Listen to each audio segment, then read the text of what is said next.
Hello दोस्तों, चलिए तो शुरू करते हैं आज विक्रमादित्य की एक और बहादुरी की कहानी के साथ। प्राचीन काल में उज्जयिनी पर राजा विक्रमादित्य का शासन था। राज्य के एक सुदूर गांव में एक विशाल और खूंखार अजगर ने आतंक मचा दिया। विक्रमादित्य ने इस चुनौती को स्वीकार कर अपनी प्रजा की रक्षा के लिए एक बार फिर से अपने साहस का परिचय दिया। राज्य के दक्षिणी हिस्से के एक घने जंगल से सटे गांव में अचानक एक विशाल अजगर का प्रकोप शुरू हो गया। यह अजगर इतना बड़ा था कि वह पूरे गांव में डर और दहशत का कारण बन गया। अजगर अक्सर जंगल से बाहर निकलकर गांव के मवेशियों को निगल जाता और कभी-कभी इंसानों पर भी हमला कर देता। गांव वाले रात दिन भय के साए में जी रहे थे। उन्होंने अपने घरों से बाहर निकलना बंद कर दिया और खेती बाड़ी छोड़ दी। गांव का मुखिया और कुछ ग्रामीण उज्जयिनी के दरबार पहुंचे और राजा विक्रमादित्य से मदद की गुहार लगाई। मुखिया ने कहा, महाराज, हमारे गांव पर एक विशाल अजगर ने कब्जा कर लिया है। वह हमारे मवेशियों को निगल जाता है और हमारी जान को भी खतरा है। कृपया हमारी रक्षा करें। राजा विक्रमादित्य ने मुखिया की बात ध्यान से सुनी और तुरंत इस समस्या को हल करने का निश्चय किया। उन्होंने अपने दरबारियों और सैनिकों से पूछा कि कौन इस खतरनाक अजगर से लड़ने के लिए तैयार है।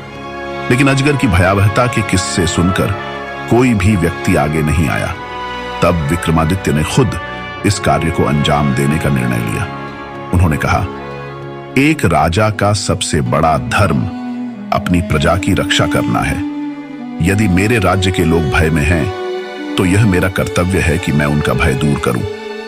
उन्होंने अपनी तलवार और ढाल को उठाया और अपने सबसे तेज घोड़े पर सवार होकर गांव की ओर निकल पड़े। राजा विक्रमादित्य ने गांव पहुंचकर स्थिति का जायजा लिया। गांव के लोग उनसे मिले और उन्हें बताया कि अजगर जंगल के पास स्थित एक बड़ी गुफा में रहता है। वह रात के समय गांव में आता है और हमला करता है। विक्रमादित्य ने ग्रामीणों को सांत्वना दी और कहा, डरो मत, मैं इस समस्या का अंत करूंगा। यह अजगर अब तुम्हारा कुछ नहीं बिगाड़ पाएगा। अगले दिन विक्रमादित्य ने अकेले ही जंगल में जाने का निर्णय लिया। उन्होंने अपनी तलवार और ढाल के साथ गुफा की ओर प्रस्थान किया। जंगल बहुत घना और डरावना था। वहां की खामोशी और अजीब आवाजें माहौल को और भी भयावह बना रही थी। जैसे ही वह गुफा के पास पहुंचे, उन्होंने देखा कि वहां चारों ओर हड्डियां बिखरी हुई थीं। गुफा से एक डरावनी फुफकार की आवाज आ रही थी। यह स्पष्ट था कि अजगर अंदर ही है। जैसे ही राजा गुफा के अंदर गए, उन्होंने देखा कि एक विशाल अजगर उनकी ओर देख रहा है। अजगर की आंखें लाल रंग की थीं और उसकी फुफकार से पूरा गुफा हिल रहा था। अजगर ने राजा को देखते ही हमला करने की कोशिश की। उसने अपनी पूंछ से गुफा की जमीन पर जोरदार प्रहार किया। विक्रमादित्य ने तुरंत अपनी ढाल उठाई और अजगर के हमले को रोका। अजगर ने अपना विशाल मुंह खोला और विक्रमादित्य को निगलने की कोशिश की, लेकिन राजा ने अपनी तलवार से तेज वार किया, जिससे अजगर के शरीर पर गहरी चोट लगी। अजगर ने अपनी पूंछ से राजा पर हमला किया, लेकिन विक्रमादित्य ने तेजी से पीछे हटकर खुद को बचा लिया। उन्होंने अपनी तलवार से अजगर की पूंछ पर वार किया, जिससे वह घायल हो गया। अजगर ने जोर से फुफकार कर विक्रमादित्य पर झपट्टा मारा, लेकिन राजा ने अपनी तलवार से उसकी गर्दन पर प्रहार किया। यह वार इतना तेज था कि अजगर गुस्से और दर्द से तड़पने लगा। राजा ने अपनी सूझबूझ और बहादुरी से आखिरकार अजगर की गर्दन पर जोरदार वार किया, जिससे उसका अंत हो गया। विशाल अजगर जमीन पर गिर पड़ा और उसके प्राण निकल गए। विक्रमादित्य ने अजगर को मारकर गांव वालों को उसकी गुफा तक बुलाया।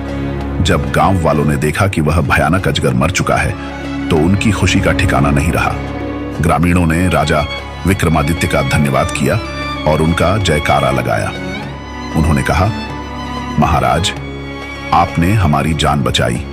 आपके साहस और कर्तव्य निष्ठा को हम कभी नहीं भूल सकते। विक्रमादित्य ने मुस्कुराते हुए कहा, यह मेरा कर्तव्य था। एक राजा का धर्म अपनी प्रजा की रक्षा करना है। अब तुम सब निर्भय होकर अपने जीवन को आगे बढ़ाओ। यह कहानी राजा विक्रमादित्य की निडरता, साहस और कर्तव्य निष्ठा को दर्शाती है। यदि आपको कहानी पसंद आई हो, तो तो चैनल को सब्सक्राइब करें दोस्तों। Thanks for watching.